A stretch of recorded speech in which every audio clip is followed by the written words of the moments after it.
In high school, we had a club team, and a couple of my friends on my swim team played because it was an off-season sport, so I decided to join them. My school was really big in water polo, and so to swim, you kind of had to do both. I mean, Okay, so you had you to did the swim to swim. do water polo, but water polo was our main focus. But I was on the water polo team, but you had to swim, which really sucks. But I've been playing water polo since I was 8. My high school, it was really big, and we had a really, really good team for a really long time because the main coach in the Houston club team was the high school coach at my high school for a long time, and so yeah, I started playing club at my high school when I was 8, but not for the high school team. The endurance. You have to. A lot of people think you tread water the whole time, but the hardest part is the straight up sprinting up and down the pool the whole game. So you don't tread water the whole time? I'd say 30% of the game you're treading water, 70% you're swimming back and forth down the pool. Can you touch the bottom? No. Oh, okay. It's like soccer, where you run up and down the field more than you actually handle the ball. Standings, you say, is the most difficult part. Not yelling at the refs. Texas refs don't know the rules, so that's... Oh. Huh.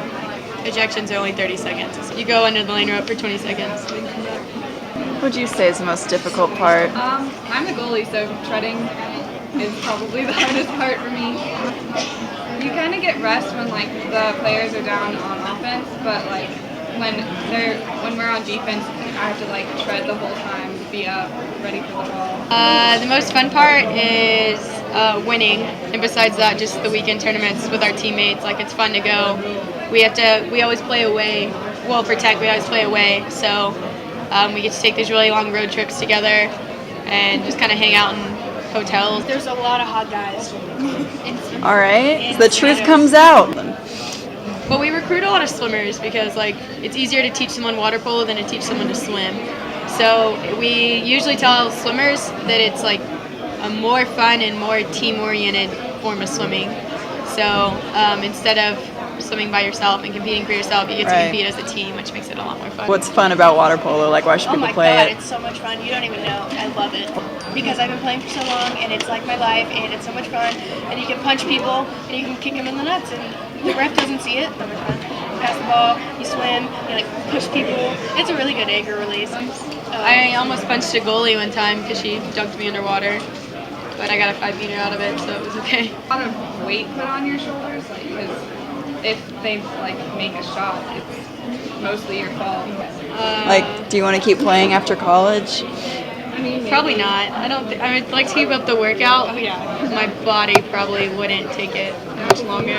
We were all swimmers at one point, so the conditioning isn't that bad or whatever. It's more of the wrestling aspect and shooting. I guess because I have bad shoulders, I feel like shooting takes a lot out of your arms. Treading is really hard on your knees and your hips though too. So my hips pop a lot, and my knees have started to go out. Team chemistry, because even if you're we were completely not in shape for our last tournament, and we went 2-2 on the weekend. One of those losses being in double overtime. Even when you're being outswum, if you can just get down to the other end of the pool and play with each other well, you'll get the ball in the goal. That, passing, knowing where to pass it, which is team chemistry. Yeah. Soccer, but then basketball and the way that you quick pass all the time to get open. The setup is actually a lot like hockey too. The umbrella setup. Yeah. Here's the goal, and then you set up like this with one player right in front of the goal.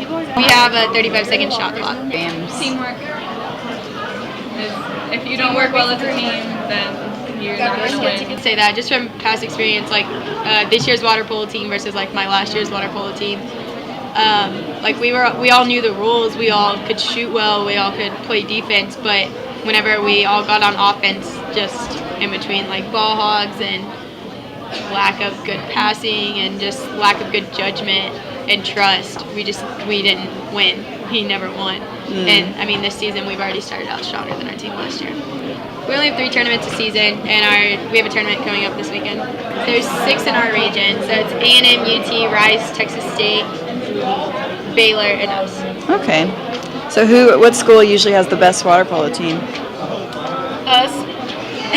Duh.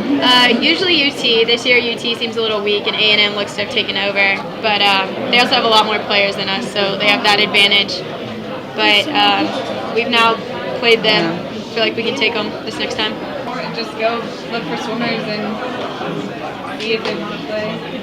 Like I said, we recruit a lot of swimmers, so sometimes we're at the pool and we see people swimming laps, and we're like, hey, have you ever played water polo before? Do you want to play water polo? Sometimes they have, surprisingly, but I'm It's not worked. competitively though. So what would you say is something about water polo that most people don't know? Oh my god, everything. Yeah, nobody knows. Nobody knows what it is. The question we get the most is like, do you guys get tired a lot, or like is treading hard? But actually, I got asked one time, how do you get the horses to swim that long?